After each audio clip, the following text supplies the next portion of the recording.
이런 달콤한 유혹이 인생을 송두리째 바꿔놓을 줄 누가 알았을까요? 민수는 60대 중반의 전직 교장으로 지역에서 존경받는 인물이었습니다. 퇴직 후 매일 아침 등산을 하며 건강관리에 신경 쓰고 있었는데 어느 날 산에서 만난 한 여성이 그의 평온한 일상을 완전히 뒤바꿔 놓게 됩니다. 선영이라는 이름의 그 여성은 50대 후반으로 보이는 단정한 모습이었고 물병 뚜껑을 열어달라는 작은 부탁으로 시작된 만남이었습니다. 민수는 그녀의 부드러운 목소리와 따뜻한 미소에 마음이 끌렸고 오랜만에 느끼는 설렘에 가슴이 뛰었습니다. 아내와는 30년 넘게 함께 살았지만 언제부터인가 대화가 사라졌고 각자의 일상을 묵묵히 살아가는 부부가 되어 있었습니다. 그런 상황에서 선영과의 만남은 민수에게 새로운 활력을 불어넣어 주었습니다. 매일 같은 시간에 산에서 만나 인사를 나누고 때로는 함께 정상까지 올라가 도시락을 나누어 먹으며 대화를 나누는 시간이 민수에게는 하루 중 가장 기다려지는 순간이 되었습니다. 선영은 자신이 다니는 산악회에 민수를 초대했고 민수는 망설임 없이 가입하게 되었습니다. 아내에게는 건강을 위해 산악회에 가입했다고만 말했는데 아내는 별다른 관심을 보이지 않았습니다. 산악회 활동을 통해 선영과 더 많은 시간을 보내게 된 민수는 점점 그녀에게 빠져들고 있었습니다. 그녀의 맑은 웃음소리, 여성스러운 걸음걸이, 부드러운 말투가 민수의 마음을 완전히 사로잡았습니다. 어느 주말, 산행을 마치고 회원들과 함께 산 아래 막걸리집에 모였습니다.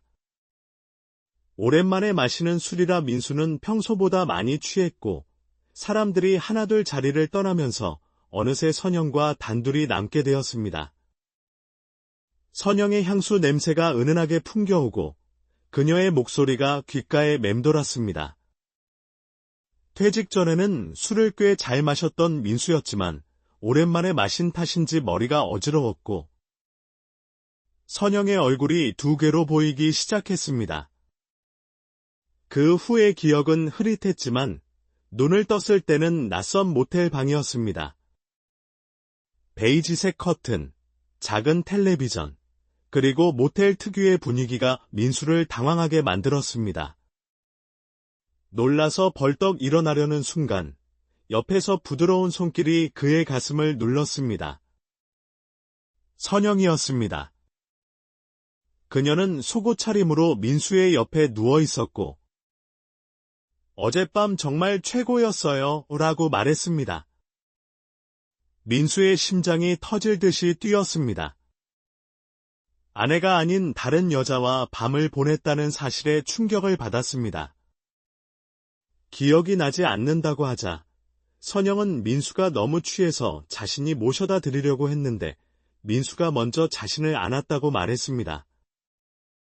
민수의 머릿속이 하얗게 되었고 기억이 나지 않았습니다. 그때 선영이 다시 민수의 품으로 파고들었습니다. 부드러운 손길이 그의 몸을 어루만지기 시작했고 한 번 더 느껴보고 싶다고 속삭였습니다. 그녀의 숨결이 민수의 목덜미에 닿았고 이성이 무너지는 순간이었습니다. 오랜 시간 억눌러 살았던 욕망이 폭발했습니다. 선영의 손끝 하나하나가 민수의 신경을 자극했고 모든 감각이 집중되었습니다.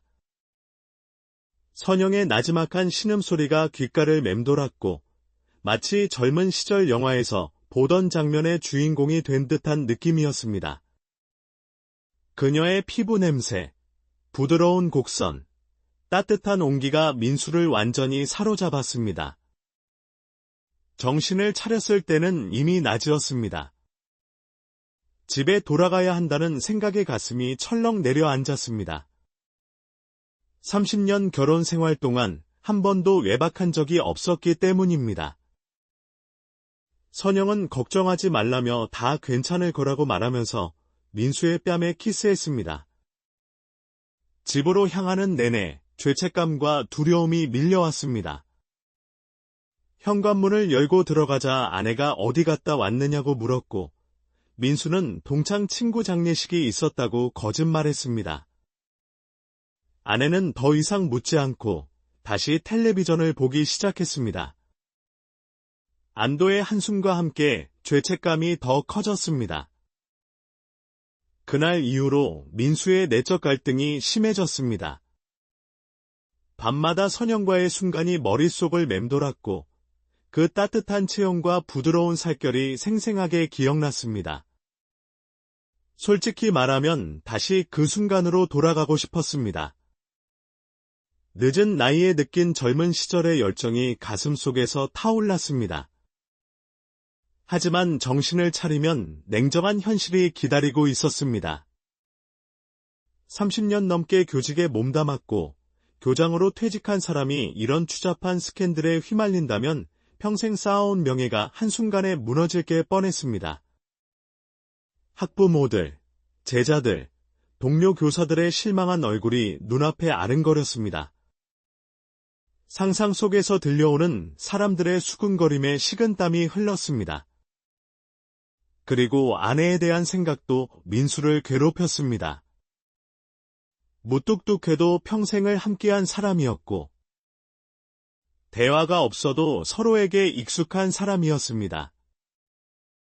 그런 아내에게 이런 배신을 한다는 게 괴로웠습니다. 아침마다 묵묵히 밥상을 차려주는 아내의 뒷모습을 볼 때마다 죄책감이 밀려왔습니다.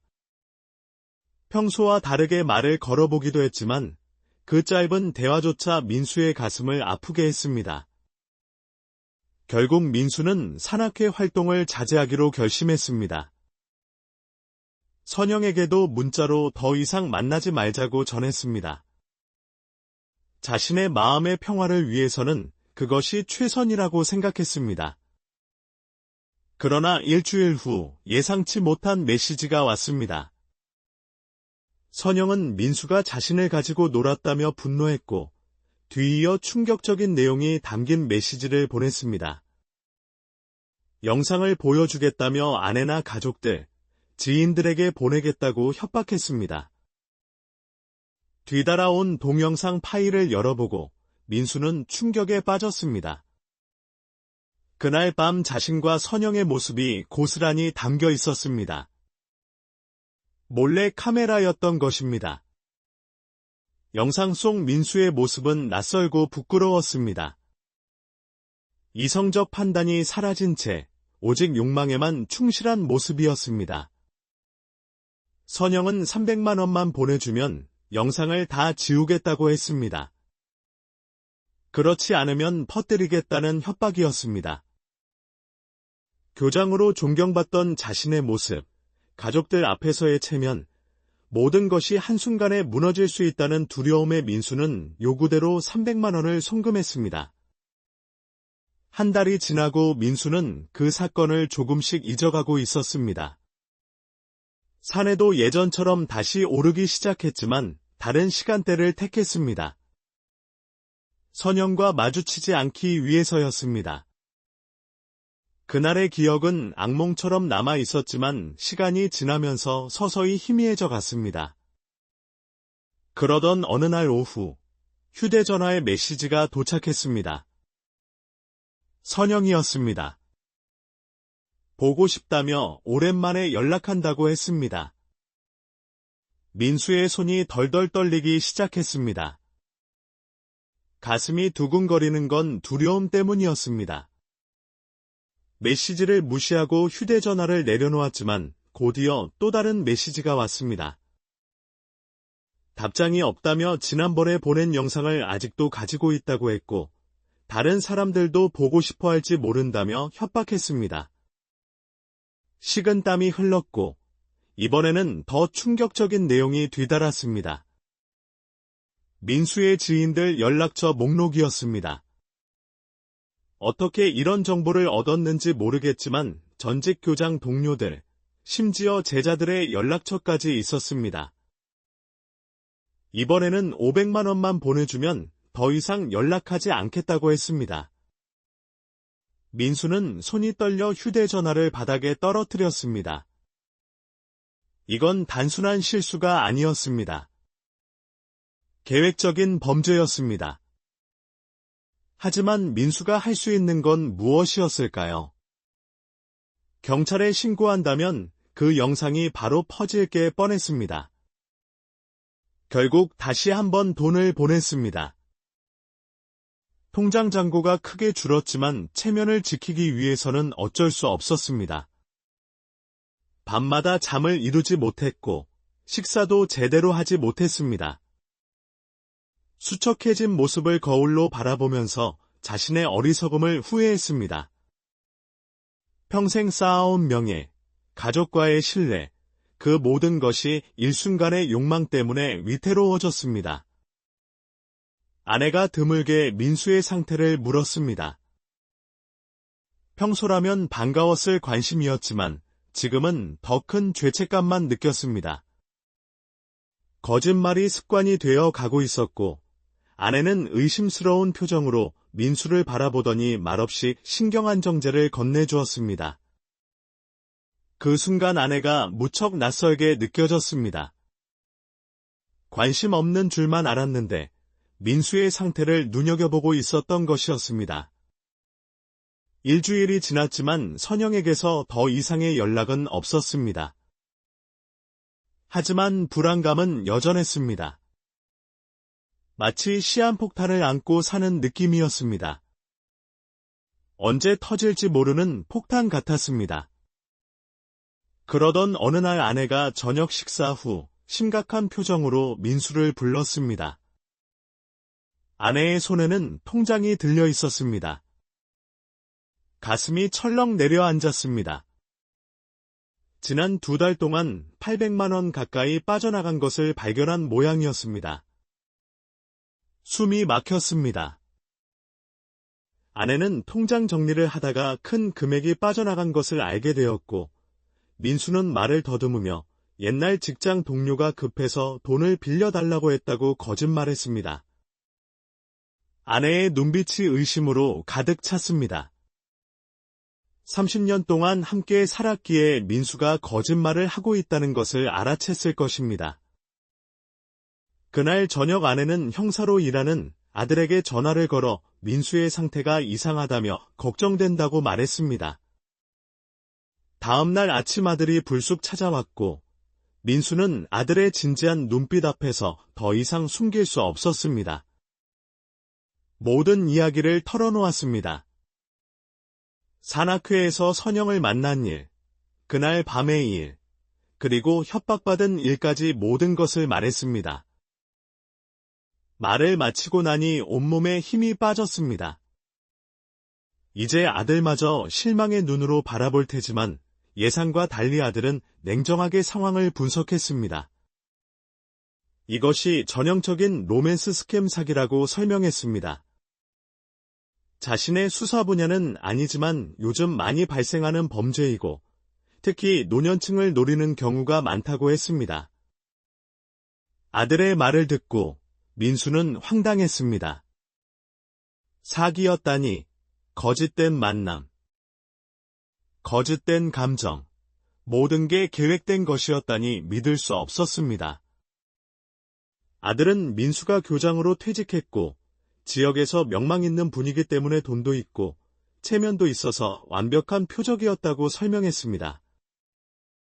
인터넷 검색을 통해 비슷한 사례들을 보여주었는데 정말 많았습니다.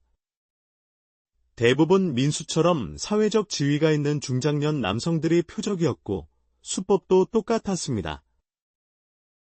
아들은 이런 범죄자들은 한번 돈을 받으면 계속 요구하며 끝이 없다고 말했습니다. 민수는 절망감이 밀려왔습니다. 이제 어떻게 하면 좋을지 막막했습니다.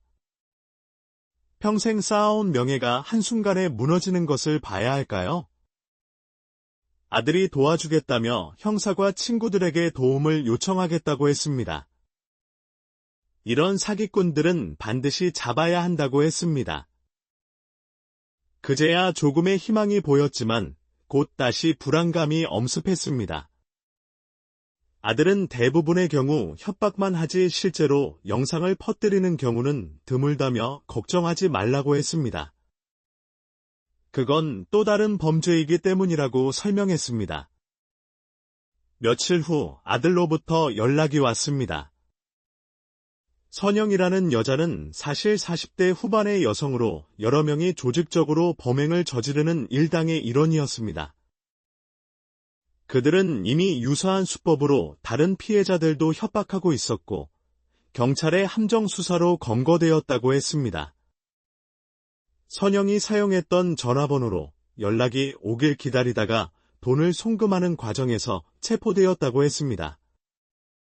그녀는 범행을 모두 인정했고 민수의 영상을 포함한 증거물들도 모두 압수했다고 했습니다. 아들은 이제 다 끝났다며 영상은 모두 삭제될 것이고 사건 조사 과정에서 민수의 신원은 철저히 보호될 것이라고 안심시켰습니다. 안도감이 밀려왔지만 동시에 깊은 자괴감도 느꼈습니다. 결국 이 모든 상황은 자신의 어리석음에서 비롯된 것이었으니까요.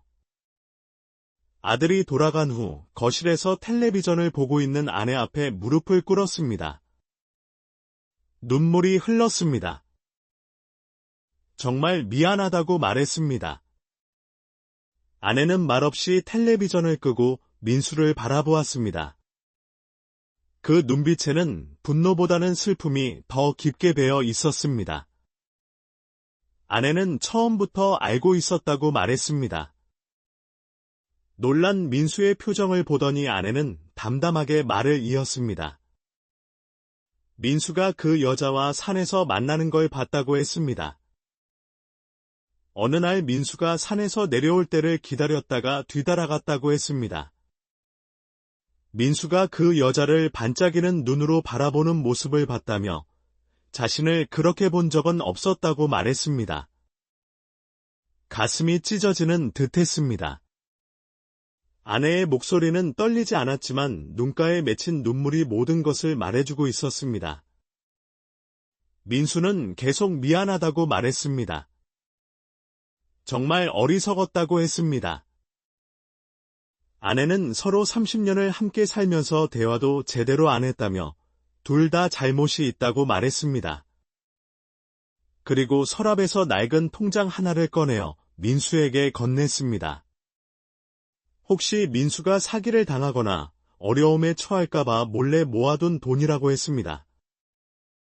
민수가 도움이 필요할 때 쓰라고 했습니다. 통장을 펼치자 5천만 원이 넘는 금액이 적혀 있었습니다. 놀라움보다 더 큰 감정이 밀려왔습니다. 죄책감, 미안함, 그리고 깨달음이었습니다. 아내는 말은 없었어도 항상 민수 편이었다고 말했습니다. 그 말에 민수는 아내를 꼭 끌어안았습니다. 오랜만에 느끼는 아내의 온기가 낯설면서도 너무나 그리웠습니다. 이제부터라도 다시 시작할 수 있을지 물었고 아내는 조용히 고개를 끄덕였습니다. 봄이 지나고 여름이 왔고 이제 가을바람이 불기 시작했습니다. 사건 이후 부부의 일상은 조금씩 변했습니다. 아침마다 함께 산책을 나가기 시작했고 저녁 식사 후에는 차를 마시며 대화를 나누는 시간을 가졌습니다. 오늘도 아내와 함께 동네 공원을 산책하고 있었습니다. 아내의 손을 잡았을 때 그 온기가 너무 좋았습니다. 손이 이렇게 따뜻했었다고 말하자 아내는 부끄러운 듯 미소를 지었습니다. 30년이 넘게 함께 살았지만 최근처럼 서로에게 관심을 갖고 살았던 적이 있었나 싶었습니다. 아내는 민수의 표정이 좋아 보인다고 말했고 민수는 아마도 행복해서 그럴 것이라고 답했습니다. 나무 벤치에 나란히 앉아 단풍이 물들기 시작한 나뭇잎을 바라보았습니다. 세월이 흐르고 나이가 들었지만 사랑은 여전히 가능하다는 것을 이제야 깨달았습니다. 민수는 그동안 자신이 너무 무관심했다며 아내가 외로웠을 텐데 미안하다고 말했습니다. 아내는 서로가 그랬던 것 같다며 민수도 승진에만 신경 쓰고 집에는 관심이 없었다고 했습니다. 이제라도 알게 되어 다행이라고 말했습니다. 단풍잎 하나가 앞에 떨어졌고 아내가 그것을 주워 손바닥 위에 올려놓았습니다. 인생이 참 이상하다며 이런 나이가 되어서야 서로를 진정으로 알게 되다니 말했습니다. 민수는 늦었다고 생각할 때가 가장 빠른 때라고 말했습니다. 웃음이 터져나왔고 아내도 따라 웃었습니다. 무엇이 그리 웃긴지 모르겠지만 함께 웃는 것만으로도 행복했습니다. 모든 위기가 지나고 나니 오히려 더 단단해진 관계가 되었습니다. 진정한 사랑은 말로만 전하는 게 아니라 곁에서 묵묵히 지켜주는 것임을 이제야 알게 되었습니다. 아내는 말이 없어도 항상 민수의 옆에서 그를 지켜보고 있었던 것입니다. 돌아오는 길에 아내의 손을 더 꼭 잡았습니다. 이제는 자신 있게 말할 수 있을 것 같았습니다. 사랑한다고 말했고, 아내는 잠시 걸음을 멈추고 민수의 얼굴을 바라보았습니다. 그리고 오랜만에 수줍은 미소를 지으며 자신도 그렇다고 말했습니다. 간단한 두 마디였지만 그 속에 담긴 의미는 깊었습니다. 황혼의 나이에 찾아온 위기는 오히려 새로운 시작을 선물했습니다. 젊은 시절엔 몰랐던 진정한 함께함의 의미를 이제야 깨닫게 된 것입니다. 집으로 돌아오는 길 석양이 아름답게 물들어 있었습니다. 마치 인생처럼 저물어가는 듯하지만 가장 아름다운 순간을 맞이하고 있었습니다. 이제부터는 매일이 새로운 시작이 될 것입니다. 실수와 잘못된 선택이 있더라도 서로를 향한 진심만 있다면 언제든 다시 시작할 수 있다는 것을 배웠으니까요. 오늘 저녁은 민수가 요리하겠다고 말했습니다. 아내를 놀라게 해주고 싶었고, 이제부터는 말뿐만 아니라 행동으로도 사랑을 표현하고 싶었습니다.